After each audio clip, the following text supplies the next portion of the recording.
ప్రార్థన చేసుకుందాం. పరిశుద్ధ మా తండ్రి, వందనాలు స్తోత్రం చెల్లిస్తున్నాం ప్రభా. నాయన తండ్రి, లైవ్ ప్రారంభించుండగా తండ్రి మీరు మాకు సహాయం చేయండి. నీకు వందనాలు స్తోత్రం ప్రభా. ప్రతి అడ్డులు ఆటంకాలు వేస్తున్నాము, తొలగించండి. అయినా నీకు వందనాలు. ప్రార్థనలో మీరునండి, పాటల్లో మీరునండి, అయాని వాక్య సందేశాలు మీరు మనం అడుగుతున్నాం ప్రభా. మీరు సహాయం చేయండి. నీ కృపతో మనం అడుగుతున్నాం. నా కంఠస్వరం తెరవమని అడుగుతున్నాం తండ్రి. నీ కృపతో నింపండి. లైవ్ ప్రారంభించిన మీటింగ్ కూడా దీవించండి, మీరు ఆశ్రయించండి. మీరే సహాయం చేయమని మొదటి ప్రార్థన కానించి లాస్ట్ ముగింపు వరకు క్రమముగా మర్యాదగా మీరు జరిగించి మీరే సహాయం చేయమని, సమస్తము మహిమ ఘనత ప్రభావాలను ఆరోపించమని యేసుక్రీస్తు నామములో అడిగి వేడుకుంటున్నాము తండ్రి, ఆమేన్. పాటలు పాడుకుందాం. హల్లెలూయా, స్తుతి మహిమ ఎల్లప్పుడు దేవుని కన్నా పాట పాడుకుని దేవుని స్తుతిందాం. హల్లెలూయా, స్తుతి మహిమ ఎల్లప్పుడు దేవునికి ఇచ్చెదము. హల్లెలూయా, స్తుతి మహిమ ఎల్లప్పుడు దేవునికి ఇచ్చెదము.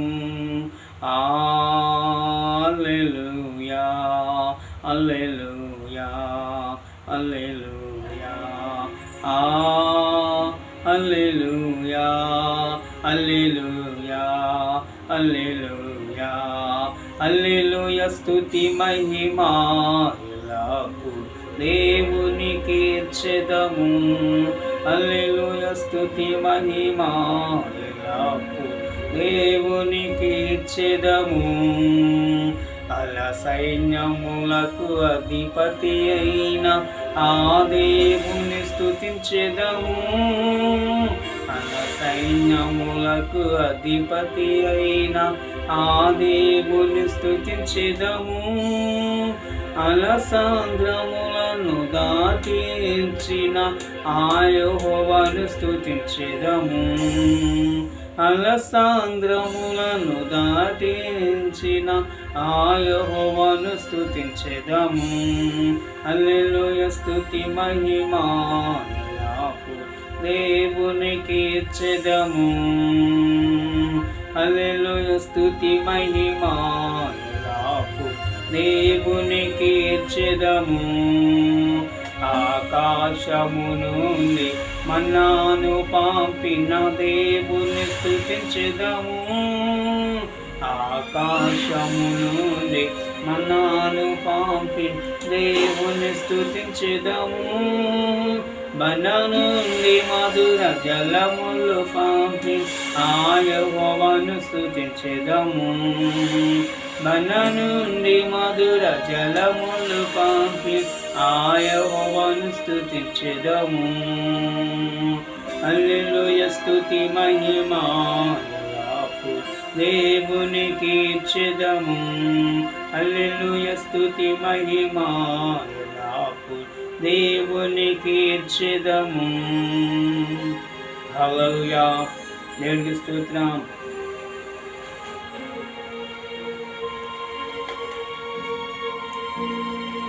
వాక్య భాగాలకు వెళ్దాం. పరిశుద్ధ గ్రంథం నుంచి, అలాగే మత్తయి సువార్త 5వ అధ్యాయము. ఇక్కడ యేసుక్రీస్తు ఆయన చేసిన అద్భుతాలు ఆశ్చర్యకార్యాల గురించి మనము పరిశుద్ధ గ్రంథం నుంచి మనము చూసుకుందాం. ఇక్కడ 5వ అధ్యాయములో మత్తయి సువార్త 5వ అధ్యాయము 1వ వచనంలో, ఆయన జనసమూహమును చూసి కొండ ఎక్కి కూర్చుండగా ఆయన శిష్యులు ఆయన యొద్దకు వచ్చిరి. అప్పుడు ఆయన నోరు తెరిచి ఇలాగు బోధించాను, ఆత్మ విషయమై దీనులైన వారు ధన్యులు, పరలోక రాజ్యము వారిది. దుఃఖపడి వారు ధన్యులు, వారు ఓదార్చబడుదురు. స్వార్థికులు ధన్యులు, వారు భూలోకమును స్వతంత్రించుకొందురు. నీతి కొరకు ఆకలి దప్పులు గలవారు ధన్యులు, వారు తృప్తి పరచబడుదురు. కనికరము గలవారు ధన్యులు, వారు కనికరము పొందెదరు. హృదయశుద్ధి గలవారు ధన్యులు, వారు దేవుని చూచెదరు. సమాధానము పరచువారు ధన్యులు, వారు దేవుని కుమారులు అనబడుదురు. ప్రార్థన చేసుకుందాం. పరిశుద్ధ మా తండ్రి, వందనాలు స్తోత్రము చెల్లిస్తున్నాం ప్రభా.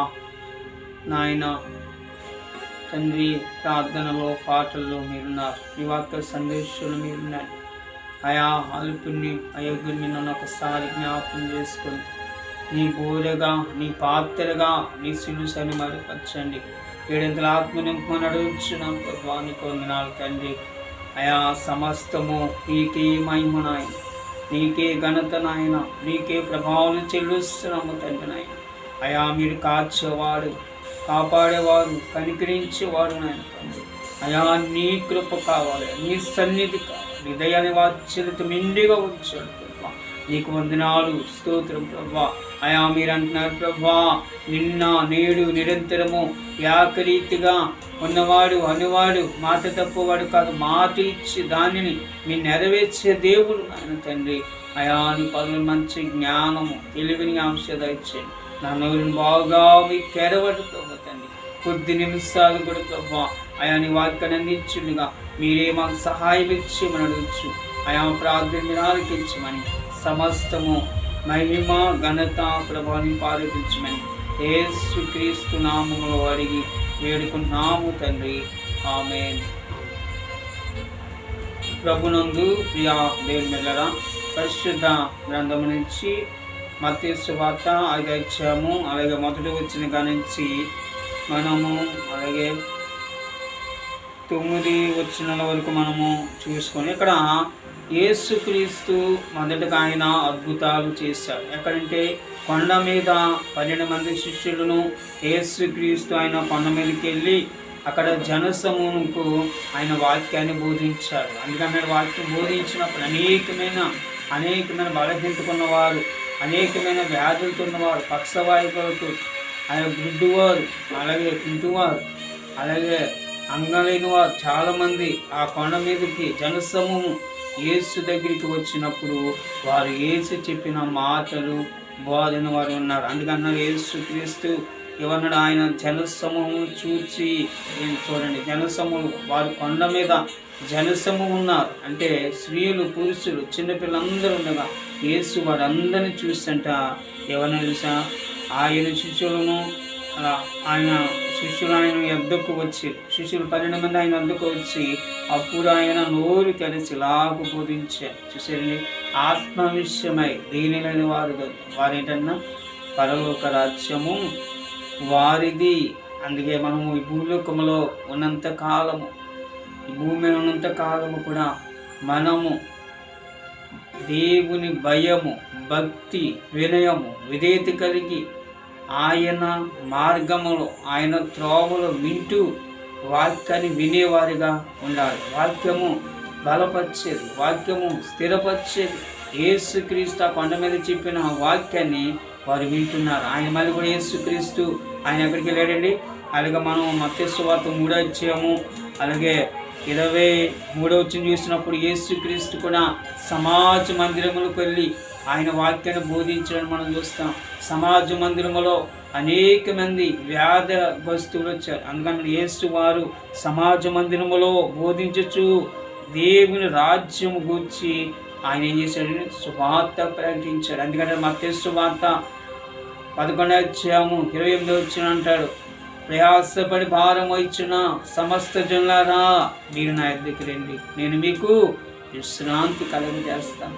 మీలో నా భారమును తొలగిస్తా, మీలో కష్టాలు, శ్రమలు, వ్యాధులు అన్నీ తొలగించి స్వస్థపరిచి నేను మీకు సహాయం చేస్తానని యేసుక్రీస్తు ఆయన మాటను సమాజ మందిరంలో తెలియజేస్తుంది. ఇంకా చూడండి, ప్రజల్లో ప్రతి వ్యాధిని, రోగమును స్వస్థపరచు. ఆయన ప్రజల్లో ప్రతి వ్యాధిని, రోగమును కూడా ఆయన చేతి, తన హస్తము ద్వారా, ఆయన మాట ద్వారా ఆయన స్వస్థపరచు. మనం చూస్తున్నాడు, గలిలయ అంతటా సంచరించాను. ఆయన గలిలయ ప్రాంతం మీద ఆయన సంచారం చేశారు, సువార్త చేశారు, ప్రకటించారు. ఎన్నో అద్భుతాలు, ఆశ్చర్యకార్యాలు ప్రభువైన యేసుక్రీస్తు ఆయన చేసినట్టు మనం చూస్తున్నాం. మనము కూడా ఈ రాకడ దినాల్లో, భయంకర దినాల్లో కూడా మనము దేవుని మాటలు విన్నప్పుడు, దేవుని సన్నిధిలోకి వెళ్ళి నీవు ప్రార్థన చేసినప్పుడు, ఆయన స్తుతించినప్పుడు, దైవజనులు చెప్పిన వాక్యం విన్నప్పుడు దేవుడు నీకు సహాయం చేసేవాడు. అందుకన్నాడు ఆయన ఏమన్నాడు చూసేయండి, కొండ మీద ఆయన అద్భుతం చేశాడు. అనేకమైన ప్రజలు కొండ మీద ఆయన వాక్యాన్ని వింటున్నారు. అప్పుడు వారందరికీ ఆకలిసినప్పుడు ఏం చేశాడండి, అక్కడ చిన్న బాలుడు ఏం చేశాడండి, 5 రొట్టెలు 2 చేపలు, చూడండి 5 రొట్టెలు 2 చేపలు ఎంతమంది పెట్టాడండి, 5,000 మందికి పంచిపెట్టగా 12 గంపలు మిగిలినట్టు మనం చూసారండి. ఇంకొక దిక్కుని చూసినప్పుడు ఆయన 5 రొట్టెలు పంచిపెట్టాడు, 12 గంపలు మిగిలే. అనేకమైన 5,000 మంది తిన్నారు. పురుషులు, స్త్రీలు, ఇంకా చాలా మంది, ఎక్కువ జనము ఉన్నట్టు మనం చూస్తున్నాం. దేవుని మాటలు ఉన్నప్పుడు వారు అనేకమైన కొండ మీద యేసుక్రీస్తు అద్భుతాలు చేశారు, ఆశ్చర్యకార్యాలు చేశారు, మహిమ కార్యాలు చేశారు. ఆయన అద్భుతాలు ఆశ్చర్యంగా చూసిన వారు ప్రజలే మన ఏమన్నారని, యేసుని సిలువ వేయండి, బర్బాన్ని విడిచిపెట్టండి అని పిలాతు రాజు దగ్గరికి వెళ్ళాడు. యేసుని సిలువ వేయండి అయ్యా అని పిలాతు రాజు దగ్గర ఆ రాజు సింహాసనం మీద ఏం చేస్తున్నాడండి, తన కుటుంబానికి ఆయన ఏ నిందను, ఏ పాపము, ఏ నేరము రాకుండా ఆయన ఇద్దరు పల్లెమ తన చేతులు కడిగినప్పుడు ఆయన ఏమన్నాడండి, ఒకళ్ళు తప్ప 40 కోడళ్ళప్పుడు ఆయన కొట్టండి అని పిలాతు ఆయన ఆజ్ఞ ఇచ్చాడు. ఎందుకంటే అర్పణించి పెట్టాను యేసు సిలువ. ఆయన మన కొరకు ఆయన తన ఖైదను, తన రక్తమును చిందించాడు. 2 చేతులకి 2 సేలేసాడు, కాలుకి సేలేసాడు. ఆయన తన సిలువలో తన శిరస్సుకు ముళ్ళు కిరీటం పెట్టి, ఆయన ముళ్ళు కిరీటము శ్రమలకు సాగు చేస్తున్నాడు. ఆయన తన రక్తము మన పాప నిమిత్తము సిలువలు తన రక్తము చిందించి ఆయన తన గుడిగడ్డ కొండ మీద తన ప్రాణం ఇచ్చి ఆయన సమాధి చేయబడి 3వ దినాన ప్రభువైన యేసుక్రీస్తు ఆయన సజీవుడిగా వేయించాడు. ఈ లోకములో ఈ మానవుడు సజీవుడిగా రాలేదు, కానీ ప్రభువైన యేసుక్రీస్తు ఆయన సజీవుడిగా వేయించాడండి.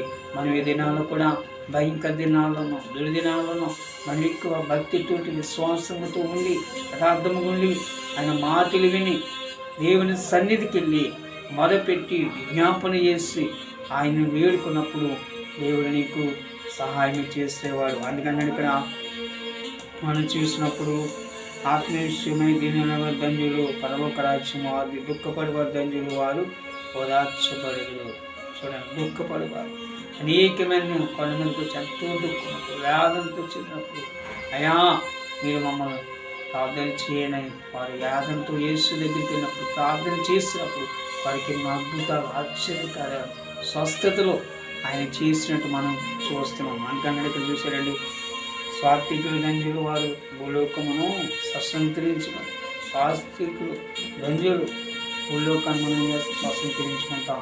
ఆయన రాజ్యములో మనం ఉండాలంటే భూమి మీద ఉన్నంతకాలము కూడా మన భక్తి, మన విశ్వాసం, మన నమ్మకం, మన యథార్థతను కూడా మనం కలిగి ఆయనలో జీవించినప్పుడు దేవుడు నీకు సహాయం చేసేవాడు. అలాగే యేసుక్రీస్తు కూడా ఈ కొండ మీద ఆయన అద్భుతము చేసిన మనం వస్తున్నాం. అందుకే యోహాను సువార్త 2వ అధ్యాయము 1వ వచనం చూసినప్పుడు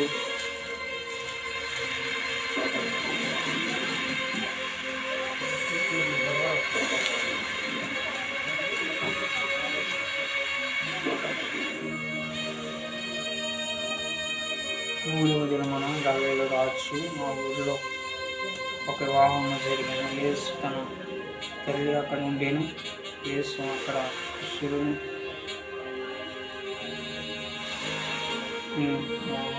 వామునకు